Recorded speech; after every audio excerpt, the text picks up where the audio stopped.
Well, thank you so much. And it's just been a privilege and honor to be able to stand up here today and talk about our new hire and how excited we are at NSU and the things that we're talking about doing in the future and the things that we've all pulled together to move in a forward direction. It's an exciting time for all of us and a lot of great people here. A couple acknowledgments before I get started and talk a little bit about our new hire. The committee, we formed a committee and we had a pretty versed amount of folks that were in the committee and that were helping us in the selection process. And a couple of them could not be here today, but I want to recognize them.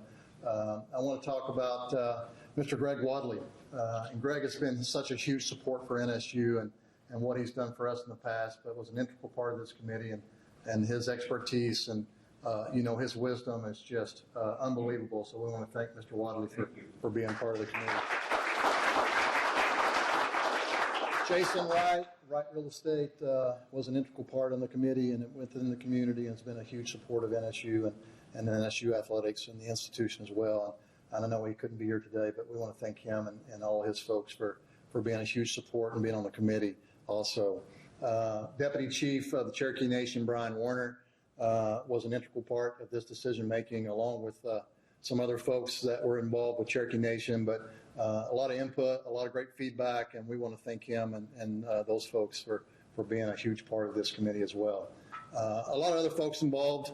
We had members that were on the football staff, football players, folks from my office who put in a lot of hard work. We had over 150 plus applicants, and let me tell you, when you start weeding through 150 applicants, it takes a long time to whittle down to find out what you're looking for.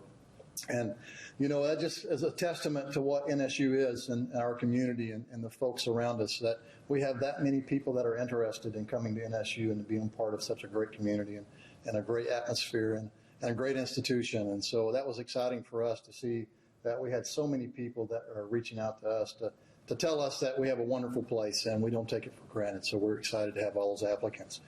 After going through the search criteria and narrowing it down from 150 applicants, I got it down to about 20 through the vetting process. And if you don't know me or don't work closely with me, which most of you do not, some of you do, my vetting process is pretty extensive.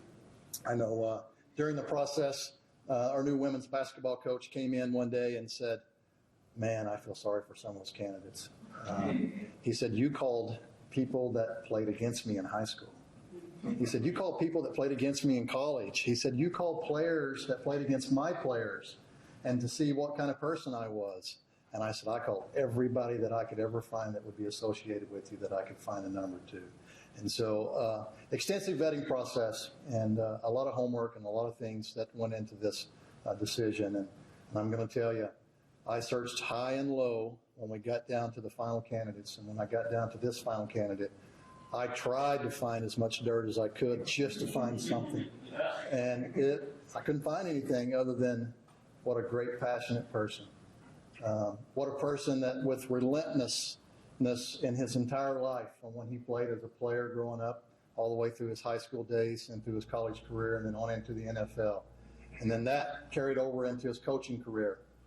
And somebody who has walked in those shoes and the people that come to our institution who walk in the same shoes, I knew we needed to have somebody who understood the path that they were going to provide for those young men that were going to be in those same situations. And I can tell you, from our communities, from the biggest communities around, from here in Broken Arrow to Bixby to Pryor, down to the small communities, from Kenwood to Westville to Stillwell, all the other surrounding communities, he's going to bridge those gaps because he's been there and he's worked hard and he understands what it takes to get the job done. And so for those reasons and a lot more other reasons, I'm excited, and you don't want to listen to me anymore, so I'm going to bring the guy you want to listen to. I'm very excited to announce our 21st NSU football coach. And you don't understand what this excitement brings for me and for the rest of the community and the folks involved. Mr. Darrin Chiaverini.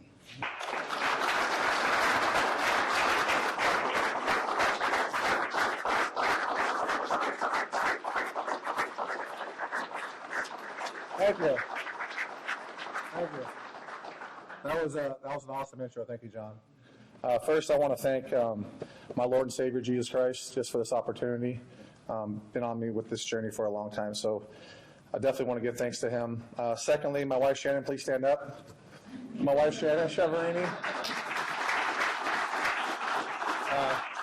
Don't want to embarrass her, but she's been the rock of our family. We've been married for 24 years, raised 2 great children, and my journey wouldn't be possible without my wife Shannon, so thank you, Shannon. Next, I want to thank, we just talked about John a little bit, but I wouldn't be standing here today if it wasn't for John Sizemore. He believes in me, but I also believe in him and his vision for our university going forward, and so he's one of the main reasons why I'm standing here today. Next, Dr. Hanley, our president. Got a chance to sit down with him in his office, and man, that was a great conversation with the school president to just talk about the vision and where we're taking athletics. So thanks, Dr. Hanley. Next, the selection committee. I know John touched on it, but definitely want to thank Brian Warner, Deputy Chief of Cherokee Nation. We talked about Jason Wright and Wright Real Estate, and then obviously Greg Wadley and the Wadley family. So thank you for your support and obviously for the selection to be the 21st head coach. In the opening, I just want to say I'm very grateful to be the 21st head coach in school history. This university has great history, great tradition. When I was in the process of looking into Northeastern State, I was blown away with the rich football history that's here in our program. And so I was really just taken aback when a program has 2 national championships, and 21 conference championships, 94 All-Americans. There's a rich tradition and history of football here in the state of Oklahoma, and it's my job as the head football coach to bring that back. So I just want to say thank you from that standpoint. Next, I want to say that my role as a head football coach is to develop the culture. People talk about, hey, coach, what does culture mean? To me, what culture means, it's basically a culmination of your thoughts, your actions, and your attitudes. And that's, as a football coach, that's my job. My job is to develop that culture within our football staff, within our roster, within our support staff, and to bring all those thoughts, all those actions, all those attitudes together to build a positive culture, a winning culture. And, what we're going to develop here at Northeastern State is we're going to develop a culture of accountability and discipline, and that starts with me as the head football coach, it starts with our football staff, and it starts with the players. And so I can tell you that as I get going here on this job is I'm going to develop that culture right away. Next thing that I want to talk about is I want to talk about our program. Okay, so what is Northeastern State football going to look like going forward, Coach? And so our program will be built on 4 principles. Our principles are going to be recruitment, retention, development, and graduation. Those are our 4 principles that we're going to work day in and day out with our staff, with our players, with the university, with the faculty within our university. We're going to work on those together. When I talk about recruitment, that is the lifeblood of any program. It really is. And so for us at Northeastern, what we're going to do is that we're definitely going to recruit the Quad States, the states that touch our area. We're going to recruit Oklahoma very heavily, okay? So I know I'm a West Coast guy, but I've been in college football for 17 years. I worked in a lot of different places, and I truly believe that Oklahoma is one of the top high school states in the country. And so what we want to do as a staff is we want to make sure that any player that is a good football player and is not going Division I should be looking at NSU. And so it's our job as a staff, it's my job as a coach to evaluate the high school players in our area and our surrounding communities and make sure that, hey, if this kid's a good football player, we need to know about him. We need to know about him before he becomes a senior. We need to know about him when he's a sophomore, when he's a junior, because the way college football is working right now, there's not enough scholarships to go around with the portal the way it's working. So for us, we need to identify and evaluate the talent in our state and make sure we know who they are before they become a senior, a rising senior. The next thing that we're going to do is that we're definitely going to look at the portal and evaluate the portal. We need to look at our roster and see where the holes are in our roster, whether it's offensive, defensive line, whether it's quarterback, whether it's the defensive back, running back, receiver. We got to identify the holes, and we got to fill those holes right away, whether that's through the portal or whether that's through junior college recruiting. We are going to look at those different areas, how we can improve our roster from the bottom up. In order to win in college football, you got to win with older players. So we want to look at that and see what kind of issues we might have right now with our current roster, and then try to find ways to upgrade that going forward. The next thing that we're going to do in our second principle is that we need to retain our players. And so, well, what does that mean, Coach? What that means is this. That means that you can evaluate talent, and you can identify talent, and you can sign good talent. But you have to make sure that you're retaining that talent year in and year out. So when they step on our campus as freshmen and they're working with us and our staff and they're getting stronger and they're getting faster, we got to make sure they're doing the right things in the classroom, make sure they're doing the right things in the community, staying out of trouble, make sure they're passing their classes, they're not ineligible, and retaining our football players so when they become rising sophomores, rising juniors. We have a very talented roster that has been with us and that we have developed. And the only way you do that is through retention. And so I want to make sure that when we're recruiting, we're also understanding that we got to retain these players. It's not just a new team every single year.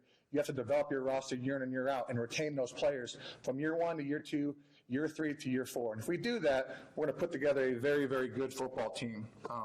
So those kind of go through the first 2 principles. My third principle, we're talking about development. So we talked about recruitment, we talked about retention, now we're talking about developing young student athletes. In order to do that, we're going to have a very, very detailed off-season workout program. You know, I'm new to the university, I'm new to the strength staff. I'm going to sit down with them, and we're going to have a very detailed off-season program. The way I see our off-season program, it's in 4 phases. So our first phase, when our players get back from winter break, obviously they're home right now for the holidays, they just finished finals. When they come back to our university, we are going to sit down and talk about phase 1. Phase 1 is basically getting them acclimated to our off-season strength and conditioning program, okay? I don't want to jump right in to running gassers, jump right in just lifting heavy weight, because that doesn't develop the football player. We need to start from the ground floor, teaching them fundamentals and technique of lifting, of stretching, so they can become an athlete that can put on strength, that can put on weight. So we're talking about phase 1, we're just laying a foundation. So that's going to be about a 3 to 4 week process. Then we talk about phase 2, and now we're talking about strength training. We're talking about gaining strength, gaining weight in the trenches with our offensive and defensive line, getting them bigger, getting them stronger so we can compete in the MIAA conference and what other teams we play. So when we go from phase 1 to the foundation to phase 2 to strength development and gaining weight, and then phase 3, now we're talking about speed and conditioning, football movements, things that are going to allow them to be ready for spring football.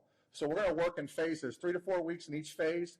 Phase 1 is going to be foundation. Phase 2 is that development phase of strength training. Phase 3, speed and conditioning. And then phase 4, we're talking about spring football. So spring football will start for us the last week of March. So March 26th, we'll go Tuesday, Thursdays, and Saturdays. So that will go all the way through into April. And then we will talk about getting into our solid recruiting, which will be the month of May. So when we're talking about the 4 principles, we're talking about recruitment, retention, development, okay? And then we're talking about that next one, which was our 4th principle, which will be graduation. I think one of my most proudest moments for myself, and you know, I was fortunate. You know, I didn't know how long I was going to play professional athletics. You know, I was a good football player. I worked hard. You know, I remember being that young 18, 19-year-old freshman, sophomore, and my goal was I wanted to play pro football. I mean, that was it. I wanted to play pro football.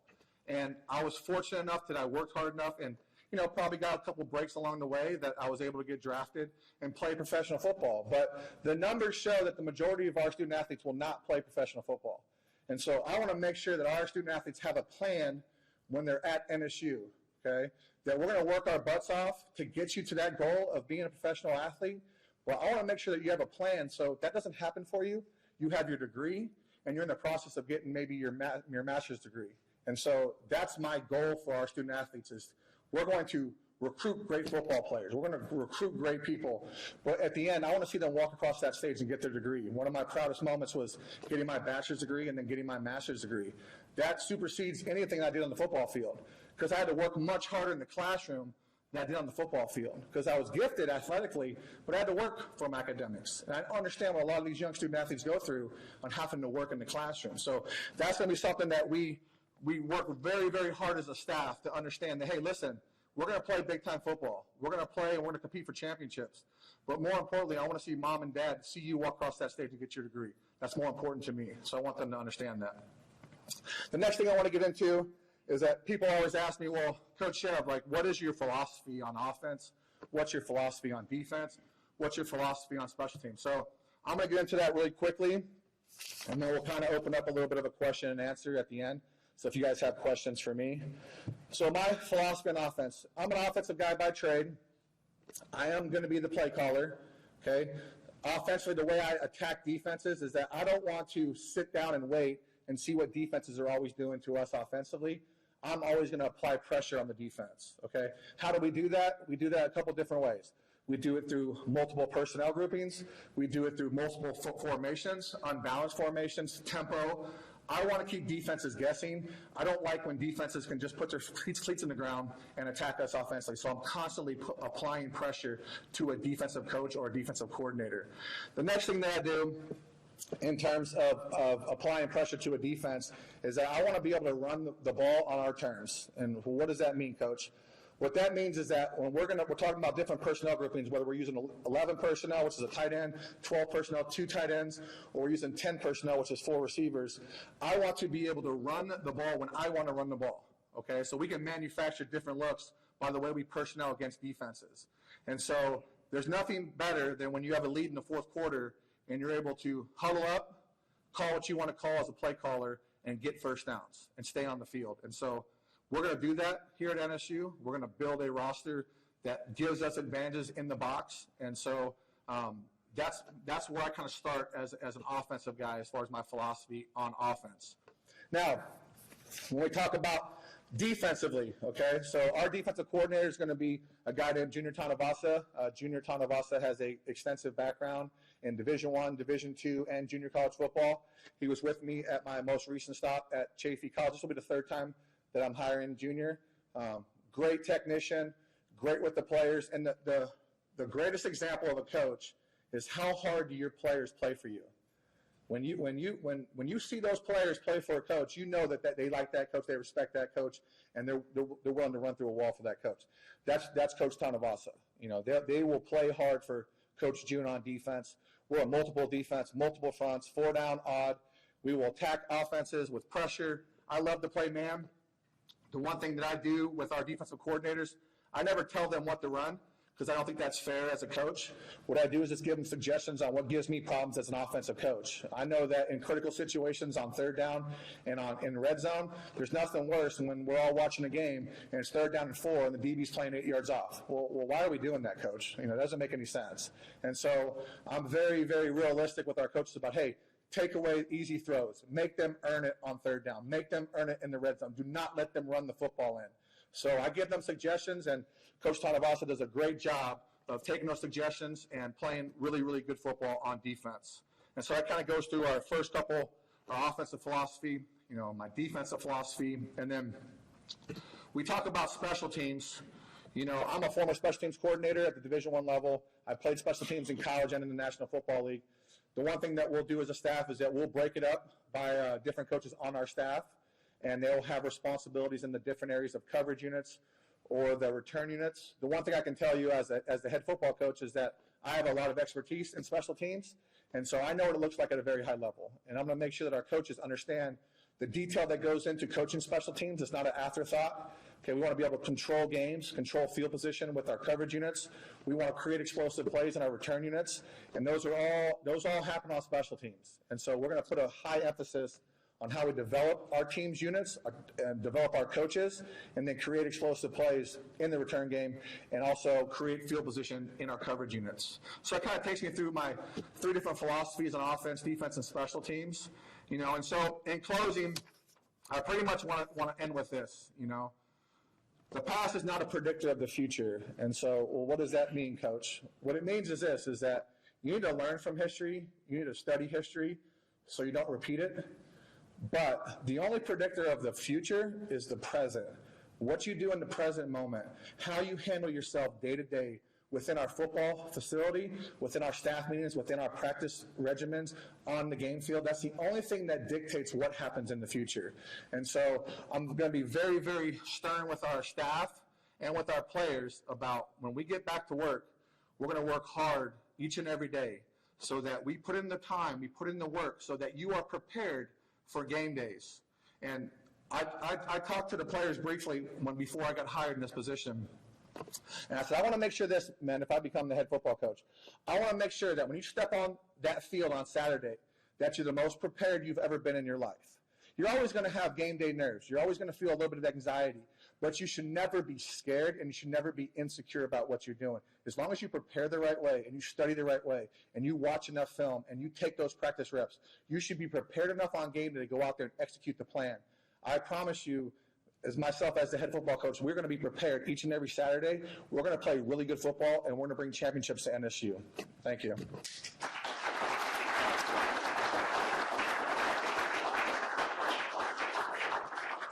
Thank you, Coach. Coach, you've got an amazing group of supporters here in this room. You've got current coaches. Yeah. You've got alumni. You've got the vice presidents of the university, and you've got our president of the institution that's here. We're behind you. We're excited. This is one of the best things that's happened for Northeastern State University football in many, many years. We're incredibly excited to have you here. Folks, do you all have questions for Coach?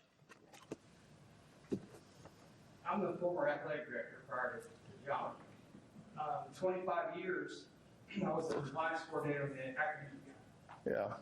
You just talked about your pillars. Pillar number 2 is the major problem with this football program. Yeah. As you can see, as you've done your study, as you said.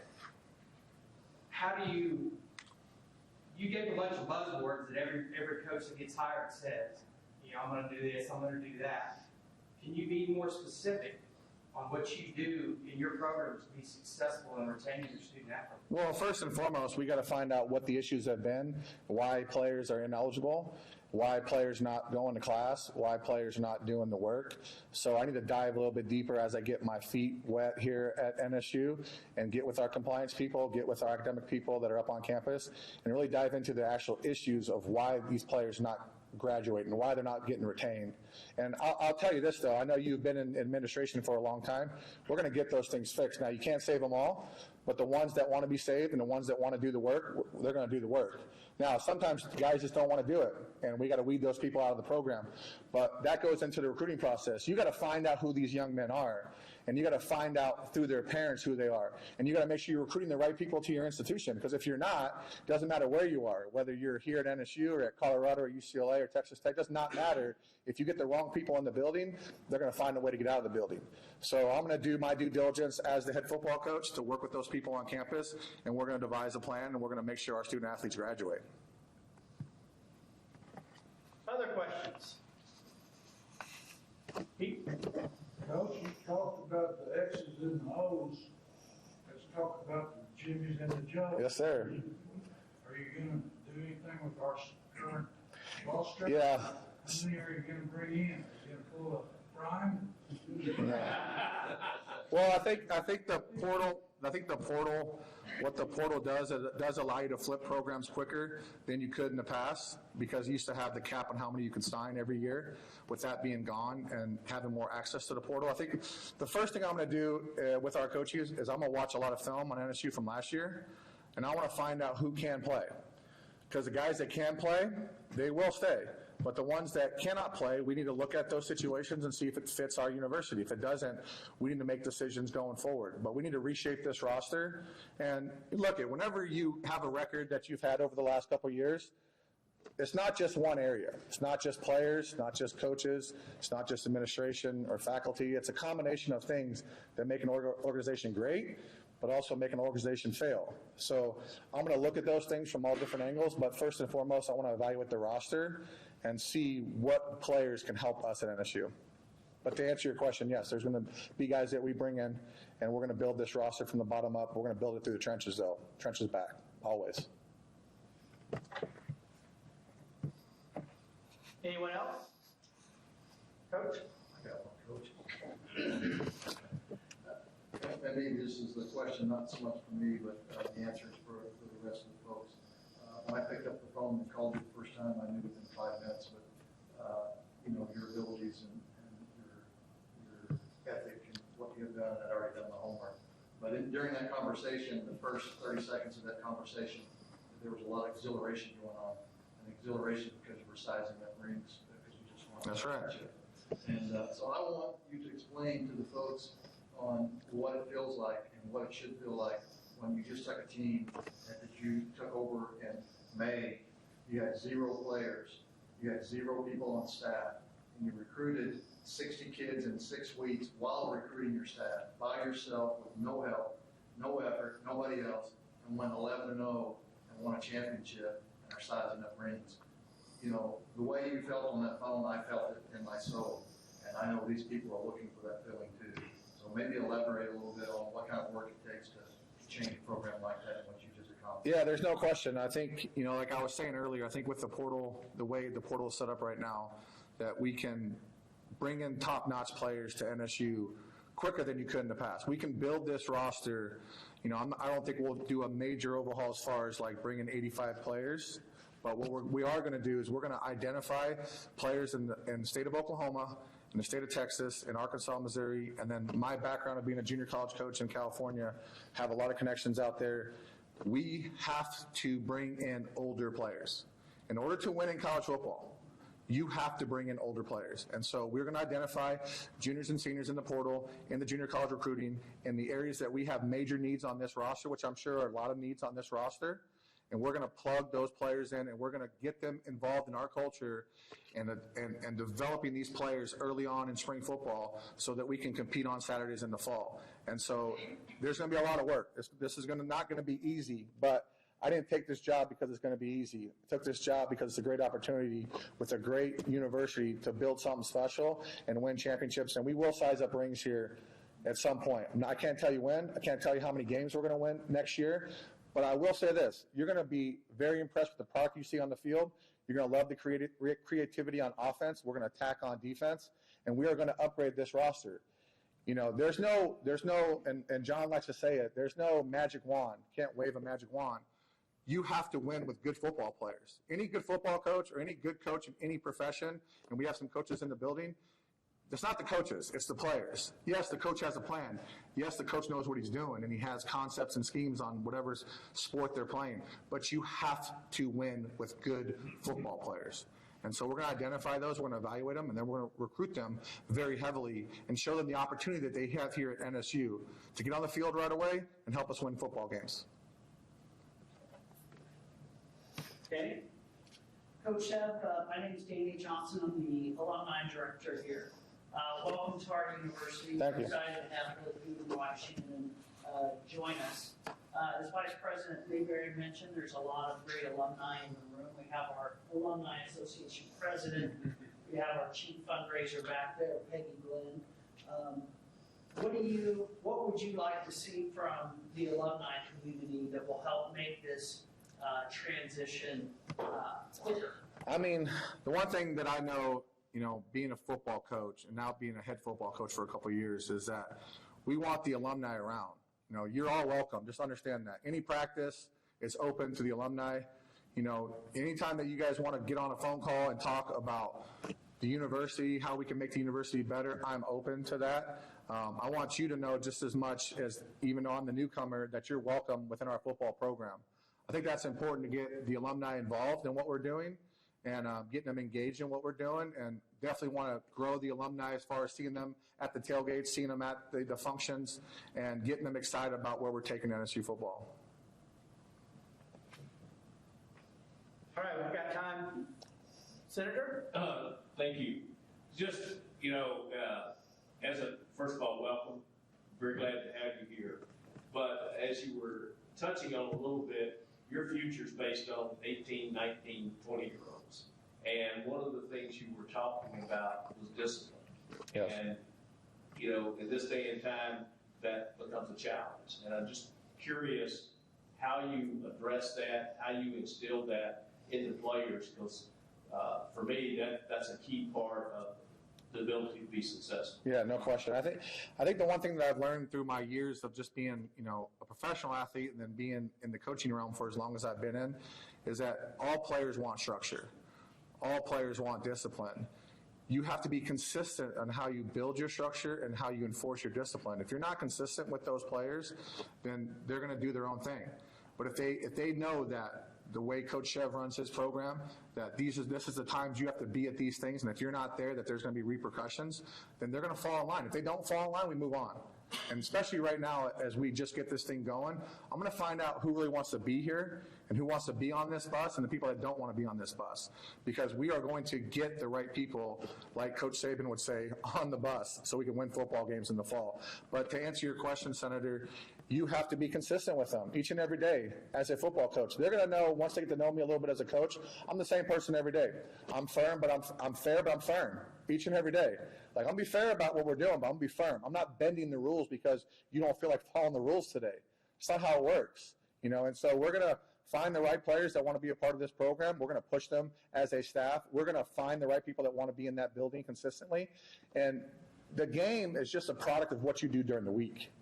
The game is not something new. All I tell our players all the time, the only thing different between practice and the game is they put those fans in the stadium and they turn that scoreboard on.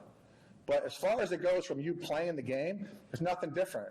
The field's the same size, the ball's the same shape.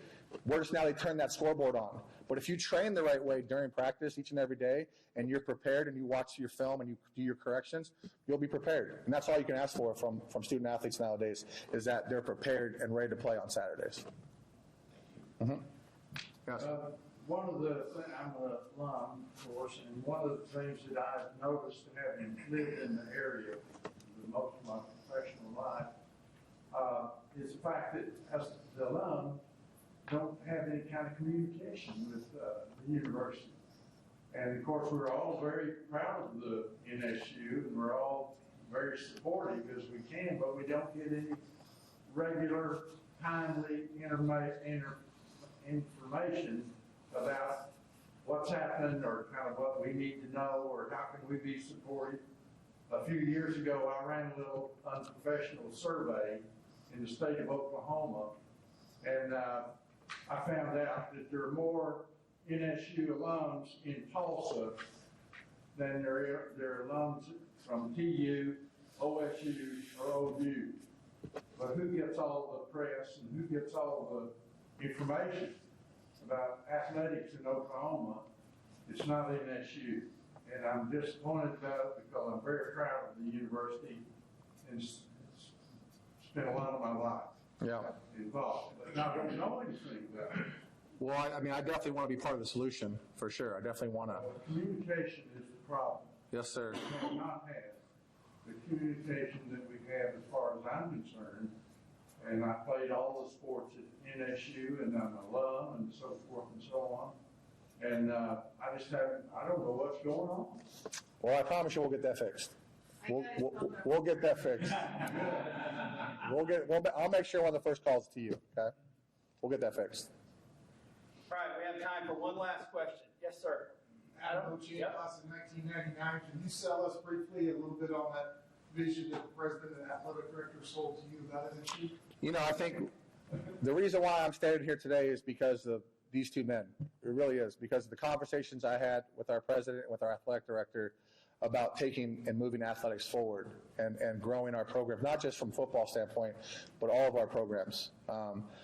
I think some of those conversations are privy to the conversations that we talked about, but I think most importantly is building a foundation of good coaches through all of our sports and recruiting student athletes that can compete not only in the MIAA, but in each conference that we're going to be in, to grow the game and grow our sports to another level. And the only way you do that is by pushing the envelope on certain things. You know, whether it's, you know, upgrading some facilities or making things better for all the sports so that we can attract a different type of athlete that can win on Saturdays or on Wednesdays in baseball, on Fridays in basketball. I think that you have two men here that want to see this university succeed athletically, not just in football, but in all sports. And I think when all sports do well, the university does well. Enrollment goes up, you know, donations go up. And so, you know, but that starts with people like ourselves standing up here and talking about it.